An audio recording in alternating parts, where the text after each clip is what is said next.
Air merupakan salah satu komponen penting yang ada di muka bumi. Banyak sekali manfaat yang kita dapatkan bila menggunakan air. Dalam kehidupan sehari-hari, kita bisa menggunakan air sebagai penghilang haus saat diminum, menyegarkan tubuh saat mandi, mencuci baju, serta alat rumah tangga, dan lain sebagainya. Tidak hanya manusia saja yang membutuhkan air. Hewan juga membutuhkan air untuk minum, memproduksi susu bagi mamalia, sampai menjadikan media air sebagai tempat tinggal seperti ikan. Selain itu, bagi tumbuhan, air digunakan untuk berfotosintesis dan menghasilkan oksigen yang digunakan makhluk hidup lain untuk bernapas. Tentunya masih banyak lagi manfaat lain dari air. Namun, apa jadinya bila air yang kita gunakan sehari-hari ini menjadi tercemar? Pasti sangat berbahaya sekali ya. Maka dari itu, kami akan menjelaskan secara singkat mengenai pencemaran air. Jadi, tonton terus videonya ya.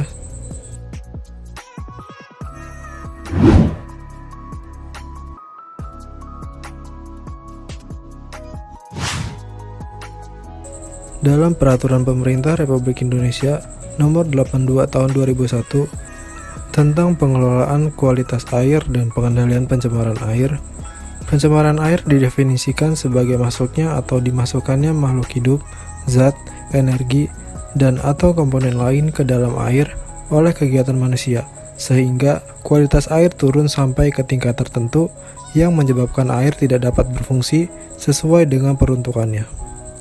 Berdasarkan definisi tersebut, penyebab terjadinya pencemaran air berupa masuknya makhluk hidup, zat, energi, atau komponen lain ke dalam air sehingga menyebabkan kualitas air tercemar. Tanda-tanda bahwa air telah tercemar adalah adanya perubahan yang dapat diamati secara fisik, kimiawi, dan biologi. Pengamatan secara fisik yaitu pengamatan pencemaran air berdasarkan tingkat kejernihan air atau kekeruhan, perubahan suhu, warna, bau, dan rasa. Pengamatan secara kimiawi yaitu pengamatan pencemaran air berdasarkan zat yang terlarut dan perubahan pH. Sedangkan pengamatan secara biologis yaitu pengamatan pencemaran air berdasarkan mikroorganisme yang ada di dalam air, terutama ada tidaknya bakteri patogen.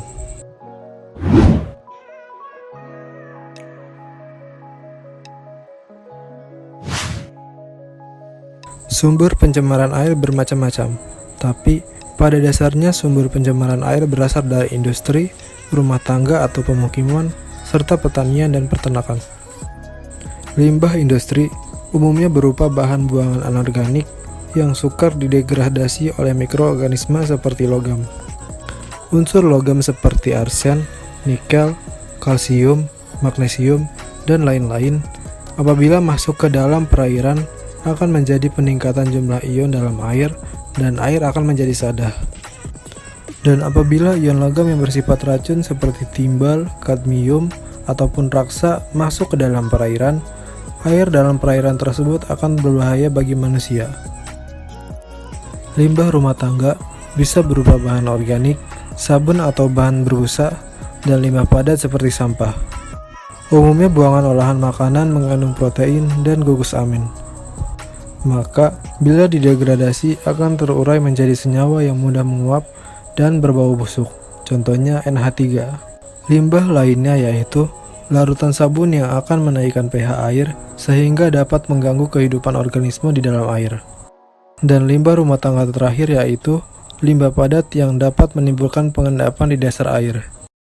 Endapan akan menutup bagian dasar air dan dapat menghalangi sumber makanan ikan dalam air. Selain itu, endapan dapat menghalangi datangnya sinar matahari. Limbah pertanian dan peternakan dapat berupa bahan organik yang dapat membusuk dan bahan kimia pemberantas hama atau insektisida. Bahan buangan organik dari pertanian dan peternakan dapat meningkatkan populasi mikroorganisme di dalam air, sehingga memungkinkan untuk ikut berkembangnya bakteri patogen yang berbahaya bagi manusia.